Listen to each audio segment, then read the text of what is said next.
The dust-up over White House Chief of Staff General John Kelly and his allegations against Congresswoman Frederica Wilson came up again today, and again the White House made claims about it that they can't back up. To review how it began, here's what General Kelly said from the podium in that speech last Thursday. And a Congresswoman stood up, and in the long tradition of empty barrels making the most noise, stood up there and all of that, and talked about how she was instrumental in getting the funding for that building, and how she took care of her constituents because she got the money, and she just called up President Obama, and on that phone call he gave the money, the $20 million to build the building. And she sat down, and we were stunned that she'd done it. Even for someone that is that empty a barrel, we were stunned. Well, there's video to show what actually happened. We want to show you that video. It did not happen the way General Kelly said. You can see for yourself. Everyone said that's impossible. It takes at least 8 months to a year to complete the process through the House, the Senate, and to the President's office. I said, I'm a school principal. And I said, excuse my French, oh, hell no. We're gonna get this done. Immediately, I went to an attack mode. I went to the Speaker, Speaker Boehner, and I said, Mr. Speaker, I need your help. The FAI needs your help, and our country needs your help. And we have no time to waste. He went into attack mode, and in 2 days, pulled it out of committee, brought it to the floor for a vote. Representative Corbell and I presented it. We all voted, and I dashed it over to the Senate and put our senators on notice. Put it on your radar. Senator Nelson and Senator Rubio, who I believe have representatives here today. They hotlined it to the Senate floor in just 2 days. And guess what? The President signed the bill into law this past Tuesday, April 7th, 2015, with a bang, bang, bang. The White House Press Secretary Sarah Sanders later said that Kelly was referring to other comments made off video, but there is no proof of that. So back to today, after talking about the president's mistruths about Senator Corker, a reporter asked Sanders about the comments from Kelly and if she would now finally acknowledge that his comments were a mischaracterization. Here's what she said. I don't believe that General Kelly mischaracterized. He gave his account of what took place. General Kelly and his family have made the ultimate sacrifice for our country. I think he's led with honor and integrity. I think he's doing a great job of Chief of Staff, and I don't think he has anything to correct or apologize for. Well, let's bring back in the panel. Kirsten, what do you make of this? I mean, this idea that because he's sacrificed, I mean, she all but said again, he's a general, so let's not question him. I mean, yes, he's done wonderful things for the country. There's no question, but that doesn't mean that he just gets a pass on making up something about someone. I think if you look at that video, that was pretty standard politicking. She didn't just take credit herself; she gave credit to a lot of other people, and you know, and he works for probably perhaps the most self-aggrandizing politician, literally in the history of the world, Donald Trump, and that doesn't offend him in any way. And yet he was offended by what we just watched. And didn't tell the truth about what happened. So it seems pretty obvious that he should apologize, but I guess in this day and age, like, people don't do that anymore. It is interesting, just the kind of the way she brushes aside, well, you know, I don't want to misquote her, but I mean, you know, saying, well, General Kelly gave his characterization and that's it. You know, for me as a former elected official, what's kind of striking is like if I misstated something, which happened when I was Speaker of the City Council, there would be people would rush into my office, like the policy staff, and you said it's 10%, it's 15%, and then the press people would run back in and say she misstated the percentage of whatever it was. And if I said something bigger, there would be an immediate written statement delivered, and the press secretary would pull everybody together. So, and that was the New York City Council on maybe like a percentage of carbon reduction. I freakishly remember having the wrong number on that. So that mattered. And if we had said something and we didn't realize it, they would come back to us. So if that mattered at the New York City Council, and the policy people themselves took honor and credit in getting the right facts out there, how does it not matter in the White House of the United States? Setting aside the significance of what we're talking about here as it relates to memorializing a dead FBI officer, and she wasn't talking about getting the money there. She's very clear in other statements that the money was brought in before she was the Congress member. She was talking about renaming the building.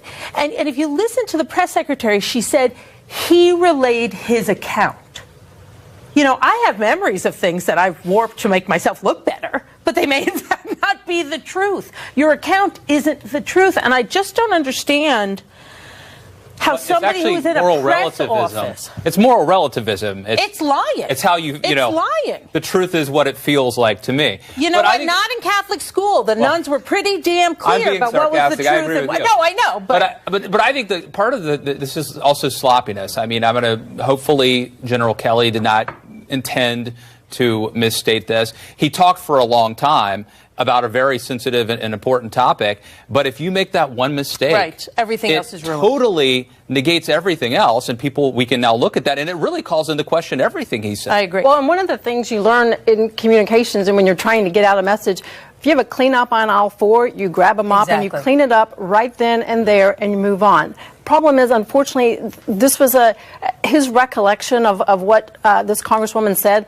clearly was a little bit off. There were some facts that needed to be corrected. And if they had just corrected the facts right off the bat, we wouldn't be talking about it again today. We would be talking, let's talk about these 4 fallen soldiers and what happened to them and how we cannot let this happen again. And I think coming from a president who I support his policies, who believed that Rafael Cruz was involved in the JFK assassination and continues to hold true to that, they need to accept when they are factually challenged on something, clean it up, correct it, and move on. And there's also, I think, a difference even between what you were just talking about, getting a number wrong, and actually making a vicious personal attack on somebody, you know, and maligning them and engaging in character assassination against somebody, and then it turns out it wasn't true, and you still won't correct it. There's just a lack of decency there. It's beyond the just, yes, you have an obligation to be honest and to correct yourself. It's like just a decent thing to do is to say, I got it wrong. I think people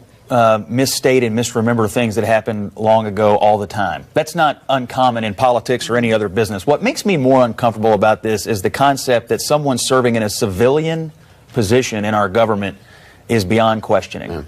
Yes. And these are people that I support. I support General Kelly. I support the president's agenda. But they're all due to be questioned by the press and the citizenry. And so I don't think we should be going down this road of saying this person is beyond questioning because of their resume. That's dangerous. I would also say this. Most presidents and most White Houses are loath to admit mistakes. This is not a condition that's new. The Obama White House did not admit many mistakes. I don't remember any weepy apology tours about lying about several things about Obamacare. The Bush 43 White House and President Bush famously couldn't remember anything he had done wrong in the one presidential debate. The Clintons, of course, did not want to admit any mistakes or that they had lied to the American people. So this is not a new condition. I think sometimes we treat it like it is. But it is a condition that has plagued the last several administrations, and we should strive to get out of it. I would say 2 things. It's plagued. I agree with everything you just said. It's plagued this administration more, but I think what's shocking, the scale of it is pretty exactly the scale. But it's also shocking to see, even though he's a civilian, a 4-star general, a Marine, right? People who you, in your mind, they never lie, right? They're of the highest moral caliber. They have a misrecollection and then not correct. Part of this is if you're playing the Steve Bannon game here, and this is how politics is played now, what they're doing is actually identity politics. It's if we're talking about Weinstein, if I am a woman, then I have the moral high ground. You can't really argue with me on that. They're saying, well, we're going to let's turn about be fair play. Let's use what we have. Let's send out the guy who you can't question him. He's a Gold Star father.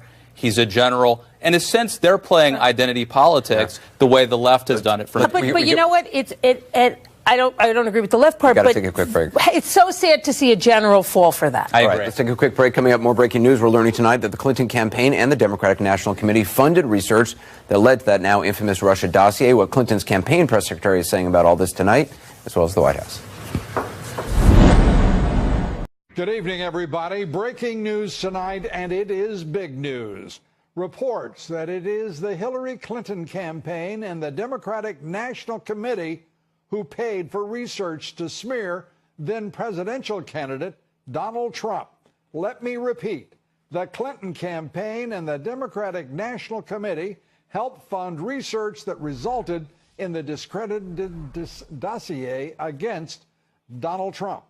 The Washington Post reporting that Mark Elias, an attorney who represents the Clinton campaign and the DNC, retained Fusion GPS to conduct the opposition research that resulted in the Trump file. The now infamous dossier contained false allegations that the Russian government had collected compromising information about Mr. Trump and that the Kremlin was engaged in an active effort to assist his campaign for president.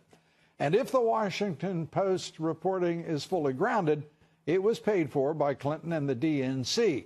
The shocking new development comes as 3 House Republican committees are now finally moving forward with investigations into the Clinton web of corruption, probing deeper into the money machine that was the Clinton Foundation, the Clintons' collusion with Russia, and Hillary's ever-expanding email scandal.